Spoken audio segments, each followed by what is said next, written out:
Husband confessed mad love for my sister, wants divorce to be with her. Now they expect me to just disappear quietly. Hey Reddit. I am Lauren, I am 30 years old and my husband Jack is 32. We have been married for 7 years, together for 10 since our college days. My younger sister Mia is 28. Until recently, I thought we had a pretty good life. We bought a nice house in the suburbs 3 years ago, both have stable careers, Jack in finance and me in marketing, and we were even starting to talk seriously about starting a family next year. Mia has always been a big part of our lives. She lived nearby, we saw her all the time, holidays, weekends, sometimes just casual weeknight dinners. I considered her not just my sister but one of my closest friends. Jack seemed to get along great with her too, like a brother-in-law should, or so I thought. The past few months things felt a little off, but I could not quite put my finger on it. Jack was working late more often, seemed more distant, quieter. When I asked, he would brush it off as stress from work, a big project demanding his attention.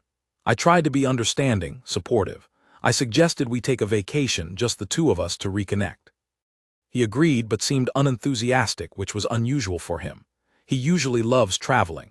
Mia also seemed a bit strange. She avoided eye contact sometimes, canceled plans last minute more than usual, citing vague reasons like feeling tired or having other commitments. I chalked it up to maybe her having some issues with her own boyfriend or work stress. I never in a million years suspected the real reason. How naive I was. Looking back, the signs were probably there, glaringly obvious, but I was too trusting, too wrapped up in my own little bubble of perceived happiness. The confession happened about 3 weeks ago. It was a Tuesday evening. Jack came home later than usual, looking pale and agitated. I had made dinner, his favorite pasta dish, hoping a nice meal might cheer him up or get him to open up about whatever was bothering him. We sat down at the table, and the silence was heavy. I tried making small talk about my day, about a funny thing that happened at work, but his responses were monosyllabic. Finally, I put my fork down and asked him directly what was wrong, telling him the tension was unbearable and I knew something was bothering him deeply. He took a deep breath, looked me straight in the eye, his own eyes filled with something I could not quite decipher, maybe guilt, maybe fear, maybe even pity. And then he said the words that ripped my world apart. Lauren, I need to tell you something. I am not happy. I have not been happy for a while, and I think I am in love with someone else. My heart sank. My first thought was some coworker, maybe someone from his gym. Cheating is devastating, but this felt different. The way he said it, the look on his face. It felt final. I braced myself, my voice trembling slightly as I asked who it was. He hesitated, looking down at his plate, unable to meet my gaze anymore. Then he mumbled, "It's Mia." I think I actually stopped breathing for a moment. Mia, my sister. It felt like a physical blow, like the air had been knocked out of my lungs. I stared at him, waiting for him to say he was joking, that it was some cruel, twisted prank. But he just sat there, looking miserable. "It is Mia," he repeated, a little louder this time, as if saying it again would make it more real or maybe less horrifying. He continued, telling me it started a few months ago, innocently at first, just talking, confiding in each other. He claimed they both felt an undeniable connection, something he had never felt before, not even with me. He said they fought it, they really did, but their feelings grew too strong to ignore. He told me he loved her, truly loved her, and he could not live a lie anymore. He wanted a divorce so they could be together properly. I felt a strange mix of numbness and white-hot rage. My sister. The person I shared my childhood with, my secrets, my life. And my husband, the man I vowed to spend my life with. The betrayal was so profound, so absolute, it felt unreal. I remember asking him how this could happen, how he could do this, how she could do this. He gave me some pathetic excuses about how things between us had become routine, how he felt unseen, how Mia understood him in a way I apparently did not. It was all bullshit, of course. Classic cheater script. Blame the betrayed spouse to absolve themselves of guilt. He then had the audacity to talk about logistics. He suggested he move out immediately, maybe stay at a hotel or a friend's place for a bit. He talked about selling the house, splitting assets, keeping things amicable for everyone's sake. Amicable? Was he serious? He and my sister had just detonated my entire life, and he was talking about keeping things friendly. He even mentioned that Mia was planning to talk to me soon to explain her side. Explain? What was there to explain? That she decided to stab her sister in the back and steal her husband. I did not cry, not then. I was too shocked, too furious. I told him to get out. Just get the fuck out of my house right now. I did not want to hear another word. He looked surprised, maybe even a little hurt, as if he expected me to understand or something. He packed a small bag, mostly toiletries and a few changes of clothes, his hands shaking slightly. Before he left, he paused at the door and said, "Lauren, I am sorry for hurting you, I truly am. But this is real. What Mia and I have is real. I hope someday you can understand." Understand. I understood perfectly. I understood that the two people I trusted most in the world had betrayed me in the most sickening way possible. I understood that my marriage was over, and my relationship with my sister was destroyed forever. I understood that I was completely alone. After he left, the dam finally broke. I sank to the floor and sobbed, letting out all the pain, the anger, the disbelief. It felt like my insides were being torn out. The next day, Mia tried calling me, multiple times. I ignored every call. Then came the texts. Apologies, pleased to talk, claims that it just happened, that they never meant to hurt me. Each message felt like another twist of the knife. How could she? We grew up together, shared everything. I protected her when she was little, comforted her through heartbreaks, celebrated her successes. And this is how she repaid me. My parents. I have not told them yet. How do you tell your parents that their two daughters are now mortal enemies because one stole the other's husband? The thought makes me sick. They adore Jack. They treat him like the son they never had, and they love Mia. This news would devastate them, tear the family apart completely, but I know I cannot keep it secret forever. Right now, I am just trying to function. I took a few days off work, claiming I had the flu. I have barely eaten, barely slept. The house feels huge and empty without Jack, but filled with ghosts of our life together, and poisoned by the knowledge of his betrayal with Mia. I consulted a lawyer yesterday, a shark recommended by a friend. She was sympathetic but brutally honest about the process ahead. Divorce is messy, she said, especially when infidelity is involved, and doubly so when it involves family. She advised me to gather all financial documents, change locks, secure assets, and prepare for a fight. Because Jack's talk of an amicable split might just be wishful thinking, especially once lawyers get involved and the reality of dividing a life hits.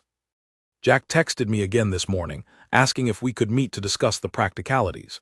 He said Mia is staying with him now, at the cheap motel he found near his office. The image of them together, planning their future while my life lies in ruins, makes me want to vomit.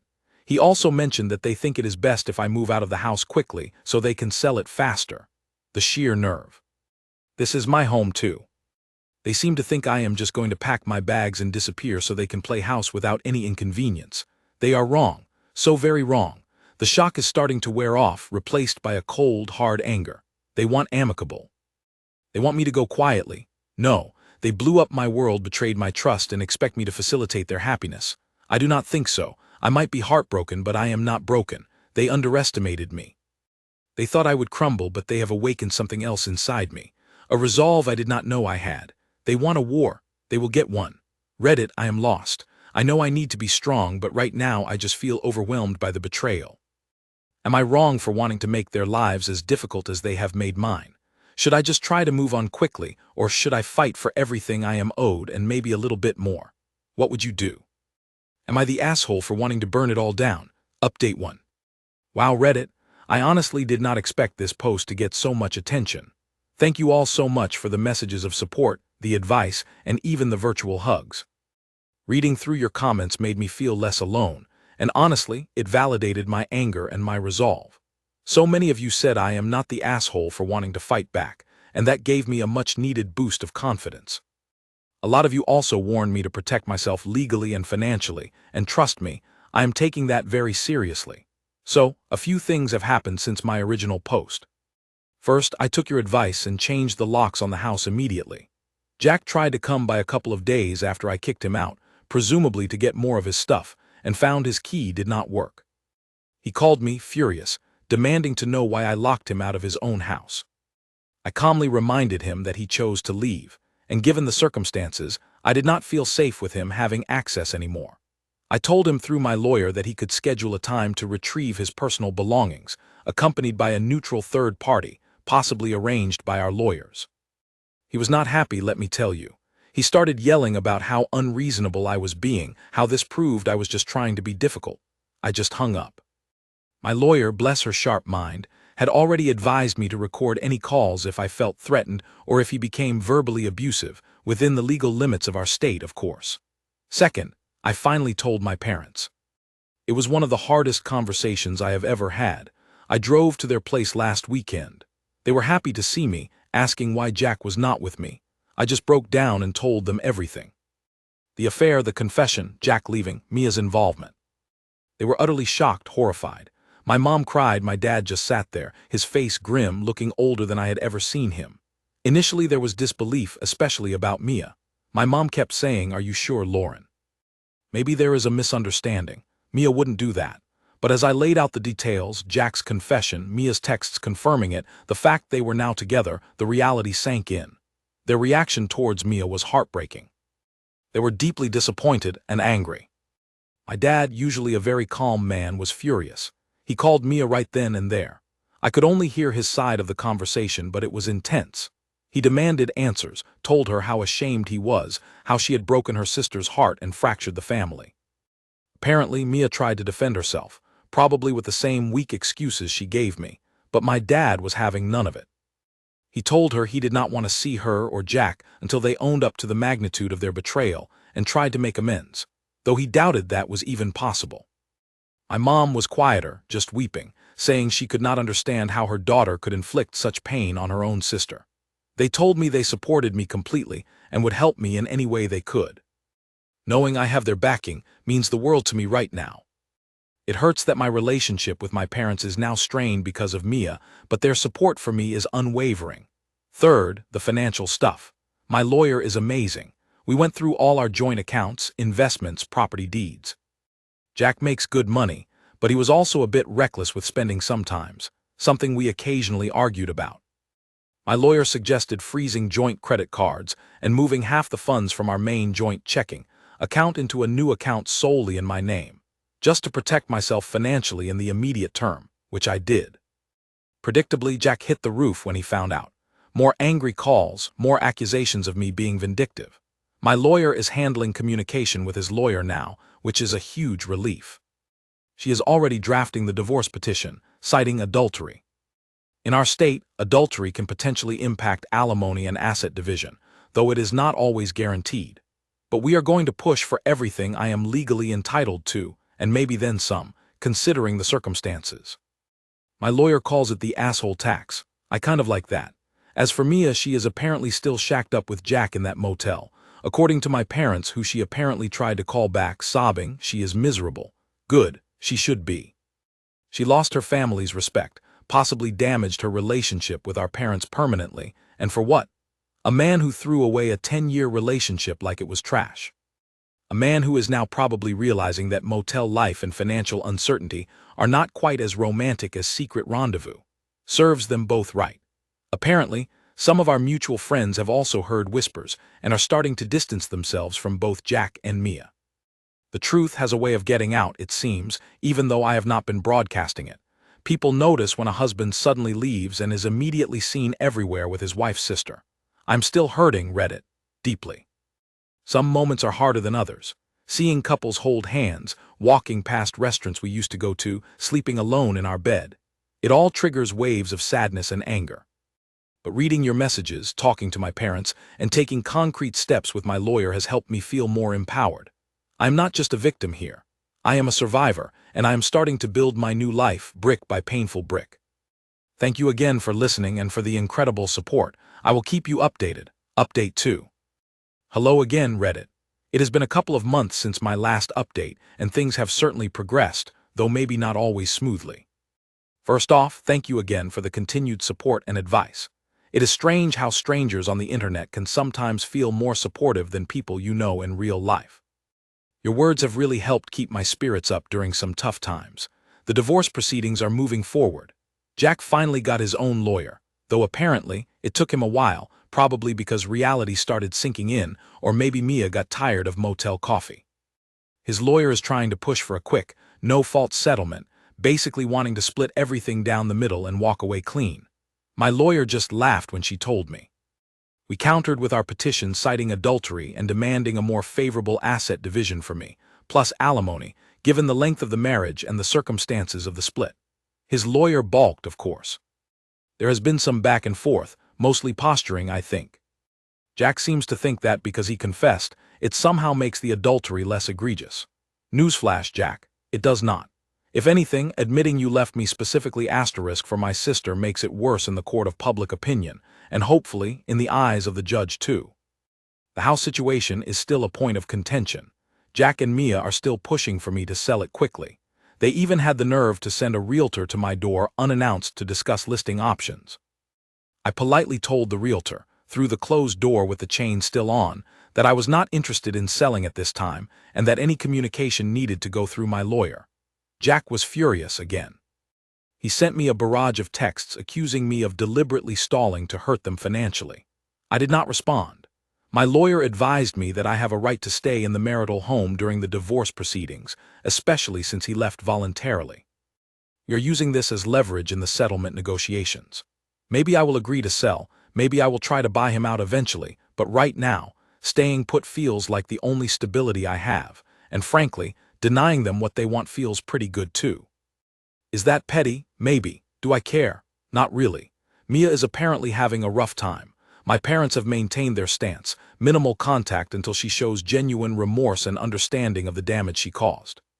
She tries calling them occasionally, usually crying, talking about how hard things are, how people are judging her, how she misses the family.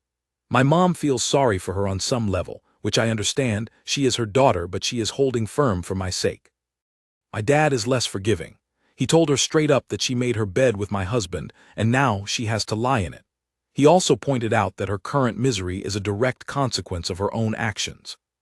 I have not spoken to Mia directly since D-Day. She sent me a long, rambling email a few weeks ago, full of justifications disguised as apologies. Things like, "I never meant for this to happen, Lauren, but the connection with Jack was too strong, and you and Jack were already drifting apart anyway. Maybe this was meant to be." I did not even bother replying. There is nothing she can say that would make this okay. Our sisterhood is dead, killed by her and Jack. Something else happened that was interesting. Jack works in finance, specifically wealth management, at a fairly prestigious firm where reputation and trust are everything. Apparently, word of his affair, specifically the fact that it was with his wife's sister, has started to circulate among his colleagues and even some clients. I certainly did not spread it, but people talk, especially in smaller professional circles. One of my friends, whose husband works at a competing firm, mentioned hearing gossip. It seems Jack's scandal is becoming known. My lawyer mentioned that while his personal life should not technically affect his job, in high-trust professions like his, serious ethical lapses, even personal ones, can sometimes have professional consequences. A few clients have allegedly moved their portfolios elsewhere, citing discomfort. I cannot say I feel bad about that. Actions have consequences, Jack. Maybe you should have thought about that before you decided to blow up our lives. On a personal note, I am doing okay. Better, I think. I started seeing a therapist, which has been incredibly helpful in processing the grief and anger. I have reconnected with old friends Jack never particularly liked, and it feels good to have my own social life back, separate from him. I have even started tentatively thinking about my own future, beyond the divorce. Maybe I will travel, focus on my career, adopt a dog. The possibilities are scary but also kind of exciting. The pain is still there, lurking beneath the surface, but it does not consume me like it did initially. The anger is still there too, but now it feels more like fuel, motivating me to fight for myself and build a better life without them. So, that is the latest. Still in the thick of the legal battle, still dealing with the fallout, but feeling stronger and more determined than before. Thank you again, Reddit, for being my sounding board. Your support has been invaluable. Update 3. Hey everyone, it is Lauren again with another update. It has been several months now, and let me tell you, the divorce saga continues, but there have been some significant developments, some of which are, dare I say, quite satisfying. First, the house. After months of refusing to sell or move and using it as leverage, we finally reached a partial agreement. Jack and Mia were desperate to get the house sold, likely because their motel living situation was becoming untenable and they probably wanted the cash to start their new life properly. They were putting immense pressure through their lawyer. My lawyer, the absolute queen she is, negotiated hard. The final agreement was that I would agree to sell the house, but I would get 65% of the equity, not just 50%. Their lawyer initially fought this, but given the evidence of adultery and Jack's increasingly precarious financial situation, more on that later, they eventually caved. Jack was forced to agree. The house went on the market last month and sold surprisingly quickly, thankfully. Closing is next week. Getting that extra 15% feels like a small victory, a tangible acknowledgement of the pain and disruption he caused. It is not just about the money, it is about the principle. Now about Jack's financial situation. Remember how I mentioned word of the affair was getting around his workplace? Well, it escalated. Apparently his firm has a strict code of conduct, and while they might overlook a simple affair, the fact that it was with his wife's sister, causing such a messy and public divorce, reflected poorly on the company's image. According to office gossip reaching me through mutual acquaintances, small world, Jack was formally reprimanded. Then a couple of key clients explicitly pulled their multi-million-dollar accounts, citing his lack of judgment and untrustworthy character. Last month, the firm decided he was too much of a liability. They did not fire him outright, but they restructured his department, effectively demoting him and slashing his bonus potential significantly. He is still employed, but his career trajectory has taken a massive hit. He is furious, blaming me for ruining his career, even though I never actively tried to do that. Karma, Jack. It is called karma. His reduced income potential also played a role in him agreeing to the 65-35 split on the house equity and potentially impacts the final alimony settlement, which we are still negotiating. And what about Mia? Well, things are not exactly rosy for her either. Since Jack's income took a hit, their plans of getting a nice apartment together seem to be on hold. From what little I hear through the family grapevine, mostly my mom, who still gets occasional tearful calls from Mia, they are living in a small, rented apartment in a less desirable part of town. Mia is struggling too.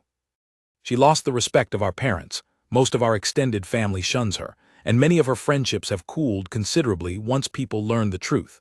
She apparently complains constantly about how unfair it all is, how she is the victim of circumstance. The lack of self-awareness is staggering.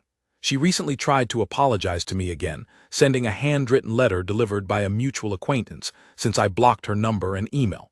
It was more of the same self-pitying nonsense. I shredded it without reading past the first line. There is no going back. As for my parents, they are still supportive of me, but the situation with Mia has created a permanent rift. Holidays are awkward, family gatherings are tense. My mom tries to maintain a fragile connection with Mia, mostly out of maternal obligation, I think. My dad remains distant towards her. It saddens me that their betrayal ruined not just my marriage, but also fractured our entire family dynamic. That is something I am still processing in therapy. On my end, things are looking up. With the house sale proceeds, my 65%, I have enough for a down payment on a smaller condo just for myself, in a neighborhood I love. I got a promotion at work a couple of months ago, which was a fantastic confidence booster. I have been focusing on myself, hitting the gym, reconnecting with friends, even went on a couple of casual dates. Nothing serious yet, but it feels good to be putting myself out there again, to feel desirable and hopeful about the future. The therapy is working wonders too. I am learning to set boundaries, to value myself, and to channel the anger into constructive action rather than letting it consume me. The divorce is not finalized yet, still haggling over alimony and final asset division, but the major hurdles are cleared. My lawyer is confident we will reach a final settlement soon that heavily favors me, thanks to Jack's adultery and subsequent career setback. It feels like I am finally starting to see the light at the end of this very dark tunnel. It has been hell, Reddit, absolute hell. But I am coming out the other side stronger, more resilient, and ready to build a life that is entirely my own. Thank you for being part of my journey. Update 4. Hello Reddit, Lauren here one last time, hopefully. It feels surreal to be writing this final update, but so much has happened, and I wanted to close the loop for everyone who followed my story and offered support. It has been about a year and a half since D-Day, the day Jack confessed his love for my sister Mia and my world imploded. The biggest news. The divorce is final. We signed the papers about 2 months ago. My lawyer absolutely crushed it. Due to the clear evidence of adultery, Jack's subsequent professional setbacks which impacted his earning potential, and his general assholery throughout the process, the settlement was significantly in my favor. I got the 65% of the house equity as previously agreed, a very favorable division of our other assets, investments, savings, and a decent alimony package for a few years to compensate for the economic impact the divorce and his actions had on me.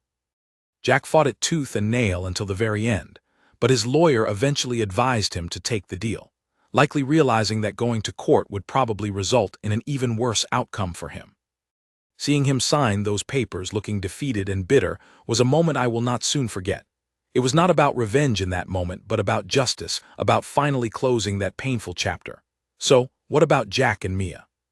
Well, their happily ever after is not looking so happy. With Jack's reduced income and the chunk of money he had to pay out in the settlement, their financial situation is apparently quite strained. They are still living in that small, rented apartment. The initial excitement of their forbidden love seems to have worn off, replaced by the harsh realities of bills, resentment, and social isolation. I hear through the grapevine, yes, it still operates, that they argue constantly, mostly about money and the fact that their lives are not what they envisioned. Mia apparently resents Jack for not being the high-flying provider she thought he was, and Jack resents Mia for, well, probably for the whole situation, the loss of his comfortable life, his career stagnation, and his pariah status. Several mutual friends have completely cut ties with them. Karma continues its work, it seems. They got what they wanted, each other, but it came at a cost they probably never anticipated. My relationship with my parents has healed somewhat, but the dynamic is forever changed. They remain incredibly supportive of me. My mom still speaks to Mia occasionally, mostly short, strained phone calls. My dad barely acknowledges her existence.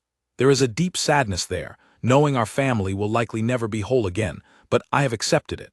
My peace is more important than forcing relationships that are broken beyond repair. Mia has tried reaching out to me a few more times, usually around holidays or birthdays, with vague messages about wanting to talk or missing me. I have maintained radio silence. Forgiveness might come someday far in the future, but reconciliation, I do not see it happening. The trust is gone, permanently shattered. And me? I am doing great, genuinely great. I bought that condo I mentioned in my last update, and I absolutely love it. Decorating it exactly how I want, filling it with things that bring me joy, has been incredibly therapeutic. It feels like my asterisk space, untainted by the past. My career is thriving. That promotion turned into more responsibilities and even better opportunities within my company. I feel confident and capable. I have also been traveling. I took a solo trip to Italy last fall, something I had always wanted to do but Jack was never interested in. It was amazing, empowering, and exactly what I needed. I have made wonderful new friends, strengthened bonds with old ones, and built a life I am proud of. I'm even dating someone new. It is still relatively early days, but he is kind, funny, respectful, and knows my history, the edited version, of course, and is incredibly understanding. It feels healthy and hopeful. Looking back, the betrayal by Jack and Mia was the most painful experience of my life. It broke me in ways I never thought possible, but it did not destroy me. In fact, emerging from that wreckage forced me to rediscover my own strength, resilience, and worth.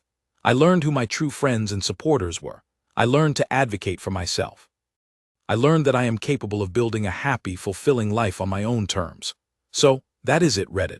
My story had a horrific beginning, but I refused to let their actions define my ending. They tried to tear me down, but ultimately, they only succeeded in freeing me to build something better. Thank you all from the bottom of my heart for the support, the advice, the validation, and for simply listening. You have no idea how much it helped during the darkest days.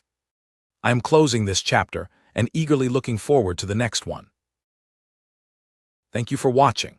If you haven't subscribed yet, please do so and hit the notification bell to stay updated with more shocking real-life stories happening around you.